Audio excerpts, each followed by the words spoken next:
On this day, June 14th, 1959, the theme park of Disneyland would open one of its first roller coasters, and it will change the park's history forever. So, in the late year of 1954, Sleeping Beauty's castle was being constructed. One of the main elements of the castle is the moat right here. But when they started digging up the moat, they just had all of this dirt lying around. So they piled it somewhere over there between Fantasyland and Tomorrowland. So all of the dirt was piled right over here. But then the park had to open very soon, and all they had in this area was just a large pile of dirt.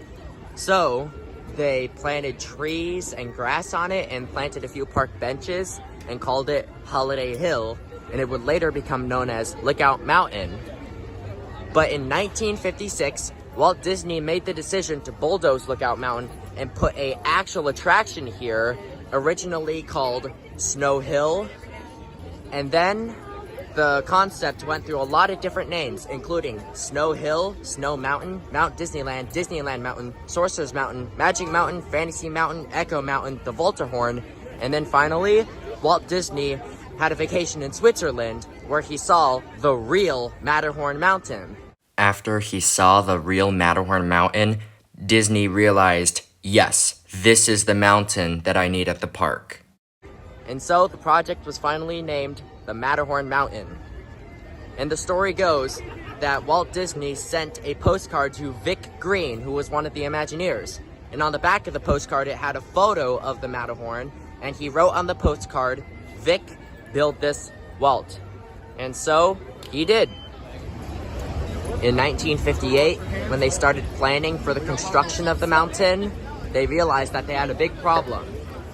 The plan of where the Matterhorn was supposed to be was right smack dab in the middle of another attraction's path. And that attraction was the Skyway. Now, because the Skyway was so popular back in the day, they didn't want to go through the hassle of tearing it down and moving it somewhere else.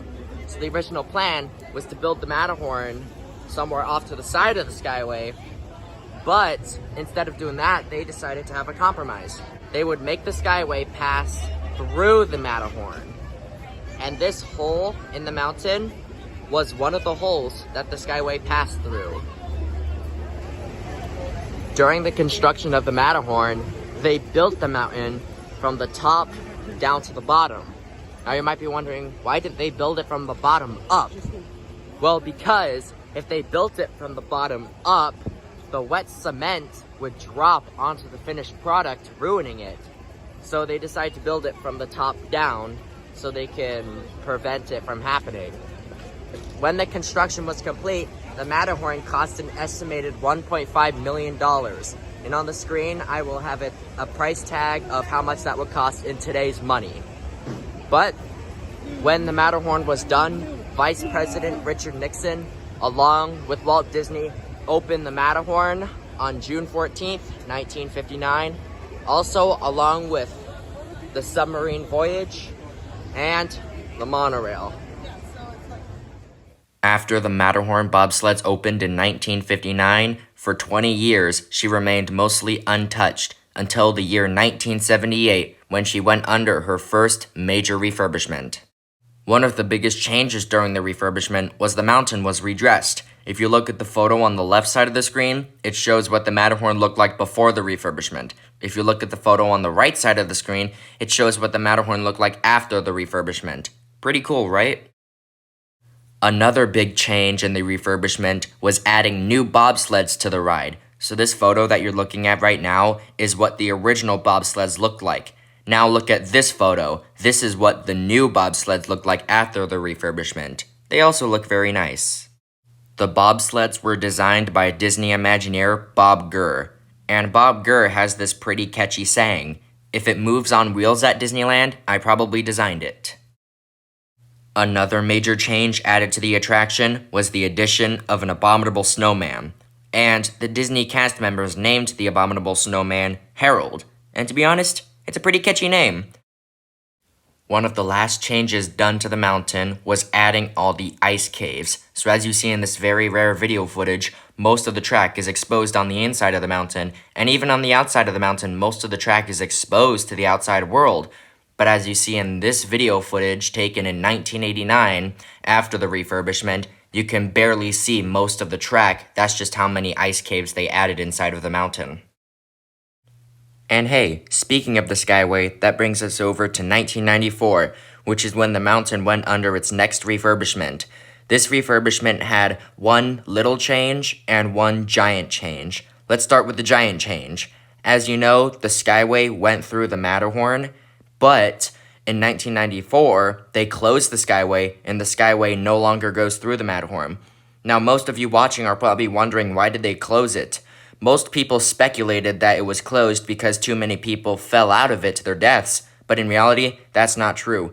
When Disney nerds told Disneyland why they closed the Skyway, Disney just said that Indiana Jones, the attraction, was opening up soon, and they needed the staff from the Skyway to operate Indiana Jones. Now, right off the bat, that already sounds so cheesy, and most Disney nerds decided, no, there's got to be a better explanation. And thanks to the research they did, we now know the real reason the Skyway closed. The support for the Skyway inside of the Matterhorn was in need of serious repairs, but they couldn't really repair it with the mountain. So they had two options. Option number one, just close the Skyway. Or number two, tear down the entire Matterhorn so they can fix it from the inside. And obviously, they went with option number one and just closed the Skyway.